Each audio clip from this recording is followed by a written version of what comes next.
Grana Weeping Bong, and welcome back to my channel where we talk about all things Transformers and Transformers action figure related. And today on my channel I'm bringing you some stuff and things I found in the four corners of the Tinterweb. I do this every single Tuesday and Saturday on this channel, so if you like the sound of that, why not think about giving me a like, a share and a subscribe, because it really does help me out. And now the news. Don't touch that dial. Kicking off today then, I'd just like to say a massive thank you to everybody. We had another record-breaking month on the channel when it comes to subscribers and total views. Absolutely outstanding. Thank you all so much for your support, and we continue to grow this channel together. Love having these conversations down with you down in the comments every single month. You just absolutely blow my mind and blow all my expectations out of the window, so thank you all very much for your support. Moving on now to Hasbro Studios, who create everything that Hasbro should have in a 3D printed environment that you can print at home, and this time they got a little missile launcher for good old HUFFER. What I do really like about what they do is they make sure that everything that they create actually works in unison with the Hasbro stuff, so all of the ports are great. You can use the blast effects, as you could see there, and it looks pretty cool. On his arm, maybe it looks a little large. Hopefully it's light and won't affect him too much, because he may fall over a little bit, but overall I think this is cool. Very nice little addition to put on the back of Huff there. Everybody in the world is trying to fix all of the gaps in the arc, and I don't actually know who created this one. These ones appeared on Weibo. We showed the Hasbro Studio ones last week, so if you want to go take a look at my pictures for that, you can. This dude has attached these to the arc, and I think these actually look really good. I think maybe they look even better than the Hasbro Studios ones, but it does give it that real curved edges and that classic arc look. If you are thinking of keeping your arc in the alt mode, then yeah, you really can't go wrong with this. I can't find who created these or where they came from. If I find out, I will tell you more, and of course, if you know, let me know down in the comments. I like my little bots to be a little different and sometimes a little crazy, and certainly in 2021 none are more crazy in my opinion than the J.BAVLIN Transformers crossover for Soundwave. This thing looks absolutely outstanding. I finally secured mine on the network app. He's still available. I assumed that this was going to sell out quite quickly, but it's still available, so if you want to go grab yourself one. Shipping to the UK cost $93 shipped, so the whole thing together was $93 shipped. Can't really say what it is to the US, obviously, because I don't ship anything there, but I can only imagine it would be cheaper. The actual cost of the product is about $63, so whatever shipping is on top of that. But hey, I love this, can't wait to get it. It actually doesn't ship until October though.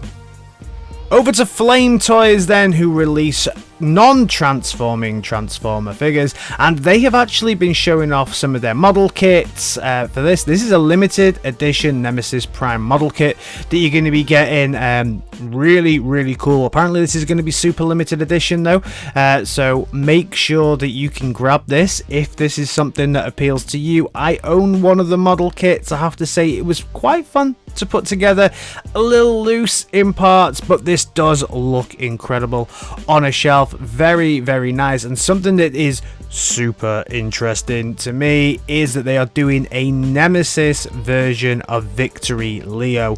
Look at this.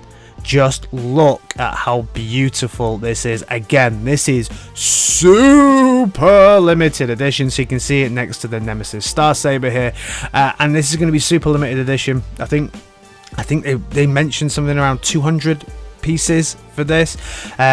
Gorgeous, absolutely beautiful, absolutely gorgeous. Anyone that watches this channel knows that black and purple bots are definitely my weakness, and the temptation is real. I have to say, I don't collect non-transforming Transformers, but yeah, this one's got my head turned. If I would be lying if I said I wasn't head turned by this. Beautiful. Mastermind Creations keep teasing us with a few more pictures of Mantis, and this is another one. Nice. Then moving over to Iron Factory. Now recently Iron Factory released their own take on Scourge, and that take on Scourge has now been retooled into their take on ALPHATRION. This looks very, very nice. I tried to get the Scourge after, as I've already said, but the Scourge failed to ship for some reason. This is something I am definitely going to be picking up. I do not have an ALPHATRION in my collection, and this looks great. I love Iron Factory. I love everything that they do, and this looks very, very cool. The alt mode isn't too different to what we got but with Scourge, but hey, this looks great. Another figure that I have literally had on pre-order for more than 12 months now. It's supposed to ship last year. I think I may have even had this on for nearly 2 years now. Is Iron Factory's take on Galvatron.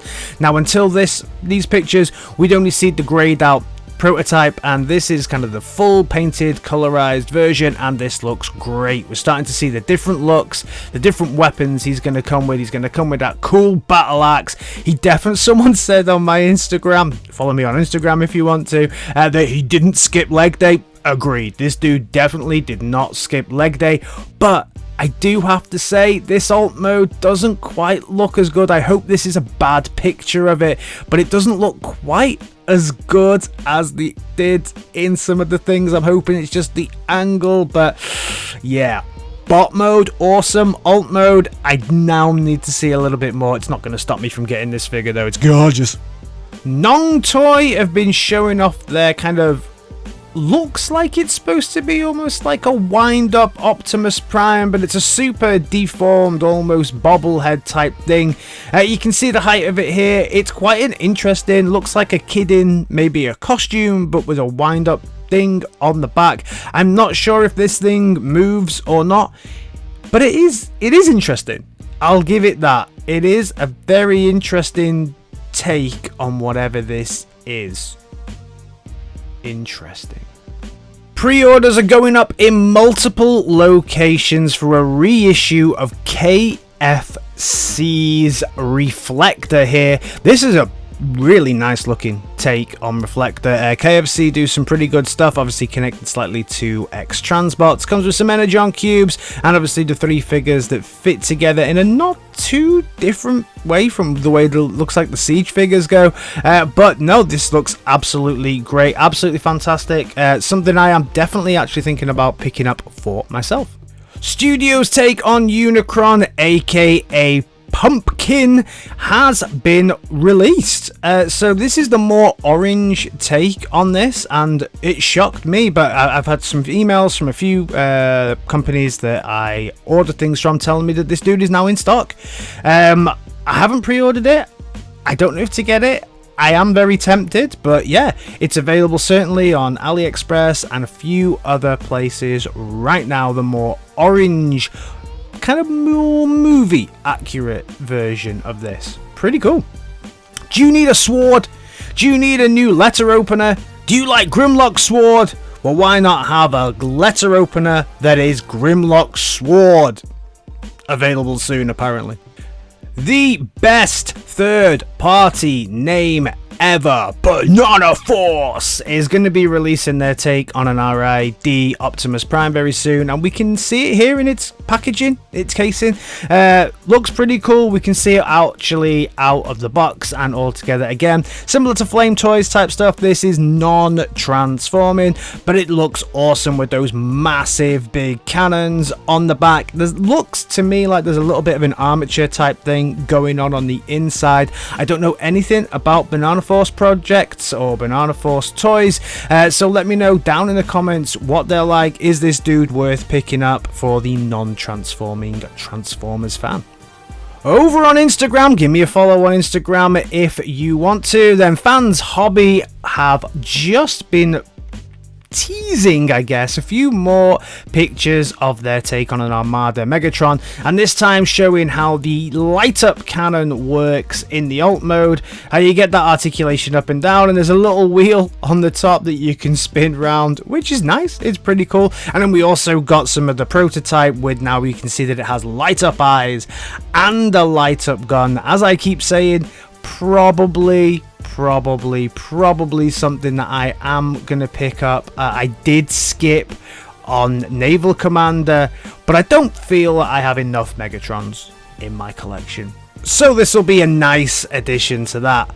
Toy World are going to be taking a look at a live action Jetfire. We've already seen the product shots for this. It's going to turn into a boat. It's part of their World War series, which is very nice. I've got the tank from the World War series, which was their take on Bulldog. Absolutely awesome, love it. So you know this is going to be pretty cool. This is something I am tempted to get. Not always up on the live action stuff, but I do really like the thought of Jetfire and turning into a boat and stuff. Nice. If you're living in Montreal at the moment, it's basically Transformers Town, and we're getting almost daily pictures coming out of there now, and these are... no, not Jazz, unfortunately. These are the latest pictures of Mirage, but we also got a cool pictures of Prime now. So we can see that Prime is keeping that kind of look from the end of the Bumblebee movie, but now with a massive cowcatcher basically on the front of it, adding a little bit more beastiness to that whole truck mode. I think it looks cool. I'm intrigued to see what they do. We also got a few more pictures of Bumblebee coming out of there as well, just reversing out of a thing. But yeah, what a place to be at the moment if you're a Transformers fan. So I think it's going to be Montreal, and then also going to be some shooting down in Peru. I live in Manchester. I'm not saying they couldn't come to Manchester to shoot, because sometimes movies do, but it would be cool if they did. Hasbro China are doing a fan expo as well, and in that fan expo, of course, we're going to get Transformers, G.I. Joe, Marvel, and Star Wars, so keep your eyes peeled for some new stuff coming from there. Buzzworthy Bumblebee continues to smash two characters together that should never be smashed together as well, and making the most ugliest combiners I've ever seen in my life. Now we're getting Optimus Prime, which is called Prime Lock, and we also get Bumble Grim, but yuck. I know these are not really for my collection, but yuck. Just yucky. If you're in the UK and you want to get the Arc Titan from Smiths, unlucky because it has just gone up by a whole £10. No rhyme or reason. Maybe it's around the fact that Hasbro are raising their costs on certain figures and Transformers, but yeah, it's just gone up by £10. Don't know why. The next Transformers Hasbro Pulse Haslab exclusive has been teased, and it's gonna be the Victory! Transformers Victory, which is pretty cool. I'm super hyped about that. Not enough figures around for the Victory line. By all accounts, it's going to be certainly Starsaber to start with, and then if there's going to be some kind of levels, as there always is to these things, and apparently if we get to a certain level of backers with it, we'll also get a Victory Leo as well. But there's so much that they could do with this line. Is this, like Unicron was the herald of the war for Cybertron, is this the herald of the next line for Transformers? Is it going to focus in the next trilogy on the kind of Victory saga and looking at all that? That could be really, really interesting, because I guess they could also take the Beast Wars thing with it into the Transmetals and bring them into it. Could be interesting. I would love to see them do a more updated take, including Starsaber and all of those lovely characters that we got from Victory. Super exciting. So that is everything from me today. Thank you all very much as always for your support. If you are new around here, please think about giving me a like, a share and a subscribe. This channel has just gone past the 3.41k subscribers mark, so we are well on our way to being a 3.5k vector here on YouTube. We built this channel together, so of course sound off with everything down in the comments and let me know your thoughts on this news. What are you excited for? What is absolute trash? And I'll see you in my next video. Alright guys, in a bit. Peace.